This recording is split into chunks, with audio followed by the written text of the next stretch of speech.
हम मानसिक तौर पर कितने सशक्त हैं, इसका निर्णय मुसीबत के समय ही होता है। इस समय जब कोरोना संकट के लंबे समय तक टिके रहने की आशंका गहरा गई है और विश्व भर की सरकारों को अपने देशों में रुकी पड़ी आर्थिक सामाजिक गतिविधियों को फिर से पटरी पर लाने के लिए नई नई जुगत लगानी पड़ रही है, वैसे में समाज के स्तर पर कुछ लोगों के मन में निराशा की भावना का उत्पन्न हो जाना स्वाभाविक ही है। निराशा से आक्रामकता का जन्म होता है और आक्रामकता से हिंसा। यही कारण है कि इन दिनों घरेलू हिंसा और आत्महत्या जैसी दुखद घटनाओं में भी वृद्धि देखी जा रही है। दरअसल हमें यह समझने की ज़रूरत है कि संसार में कोई ऐसी समस्या नहीं जिसका समाधान नहीं है। महान उद्यमी स्टीव जॉब्स ने एक बार कहा था कि यदि आप समस्याओं को सही तरीके से परिभाषित कर लेते हैं तो आप उसके समाधान की दिशा में कदम बढ़ा देते हैं।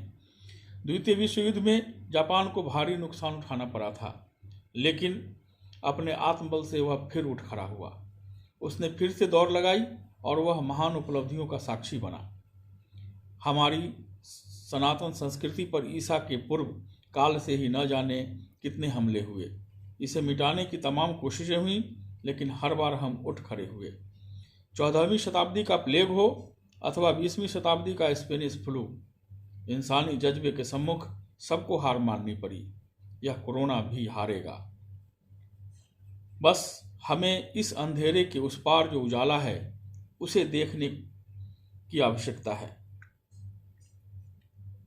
और उसके लिए राह तलाशने की आवश्यकता है। हम अपनी गतिविधियों को विराम नहीं देंगे और सावधानी से इससे अपनी लड़ाई जारी रखेंगे। किसी ने क्या खूब लिखा है, यदि आप समस्याओं पर केंद्रित होते हैं तो समस्याएं ही पाते हैं। यदि आप संभावनाओं को टटोलते हैं तो अवसरों के दरवाजे खुल जाते हैं। इसलिए अवसर की तलाश में हमेशा रहना चाहिए। धन्यवाद।